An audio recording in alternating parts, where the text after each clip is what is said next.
जब इंडिया और पाकिस्तान आज़ाद हुए थे तो उस पार्टिकुलर टाइम में दो ही सुपर पावर थे, एक अमेरिका और एक सोवियत यूनियन, जिसे अब रूसिया कहते हैं।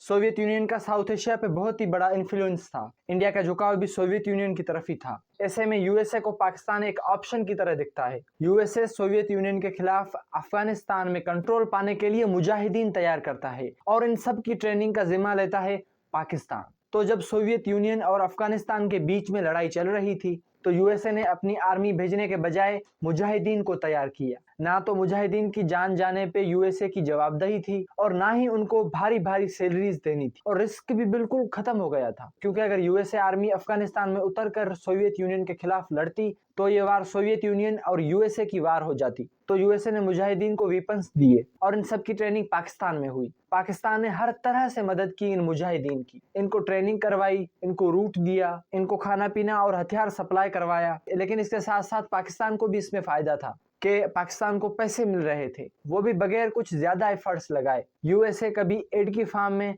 तो कभी ह्यूमन राइट्स की फार्म में ये पैसा पाकिस्तान को भेजता था। यूजुअली आप देखें तो ये एड वाला पैसा उन कंट्रीज को मिलता है जो काफी गरीब हो या किसी क्राइसिस से गुजर रहा हो, जैसा कि वहां पर वार चल रही हो या कोई नेचुरल डिजास्टर हो। लेकिन वो पैसा हमें मिलता था हमारी स्ट्रेटेजिक लोकेशन की वजह से, उसकी यूजफुलनेस की वजह से। इनफैक्ट साल का एक बजट भी तैयार कर दिया था जिसमें बिलियंस ऑफ डॉलर्स आते थे पाकिस्तान को यूएसए की तरफ से। लेकिन हमने ये नहीं सोचा था कि हमने औरों की लड़ाई अपने सर ले ली थी। पाकिस्तानी अवाम यूएसए की एड और यूएसए की मदद करने से बिल्कुल खुश नहीं थी, क्योंकि करप्शन की वजह से पैसा नीचे पहुंच ही नहीं पाता था। लेकिन पाकिस्तान की इकोनॉमी की हालत तब खराब होती है जब 1989 में अफगानिस्तान वार खत्म हो जाती है। ये जो मुजाहिदीन होते हैं ये अफगानिस्तान गवर्नमेंट को गिरा के अपना खुद का तालिबान राज बना लेते हैं। ये जो ओसामा बिन लादेन वाले हैं ये सारे यूएसए के ही ट्रेंड थे। सोवियत यूनियन को अफगानिस्तान से बाहर निकाल के यूएसए का काम ऑलमोस्ट हो गया था। ये जो बातें मैं बता रहा हूँ ये मैं खुद से नहीं बता रहा, ये लेट परवेज मुशर्रफ ने भी कही हैं और बहुत ही ओपनली कही हैं। आप इनका इंटरव्यू यूट्यूब पर देख सकते हैं। अफगानिस्तान वार के बाद अब यूएसए को पाकिस्तान की कोई जरूरत नहीं थी। इस बात का अंदाजा आप इस बात से लगा सकते हैं, यूएसए ने पाकिस्तान को 1989 में सीधे सीधे 452 million US dollar, 450 million US dollar की एड दी थी, जो 1998 तक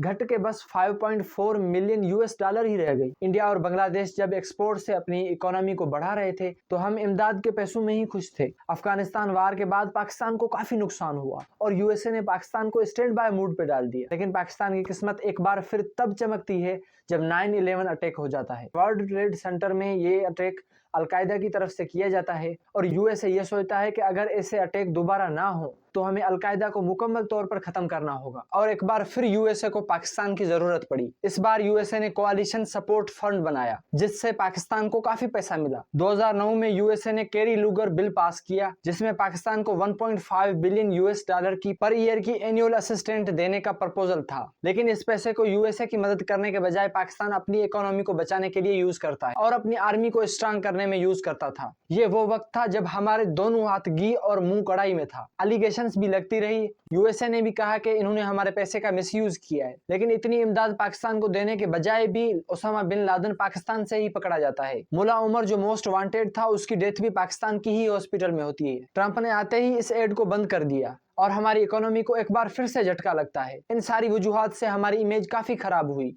और फॉरेन इन्वेस्टमेंट बिल्कुल खत्म हो गई। बाहर की कंपनियां अपनी इन्वेस्टमेंट ऐसी अनस्टेबल जगह पर नहीं लगाना चाहती थी। ये नुकसान तो हुआ लेकिन टूरिज्म भी खत्म हो गया। ये बहुत ही बड़ा फैक्टर था पाकिस्तानी इकोनॉमी के कोलैप्स होने में। Thank you for watching first episode of economic insights.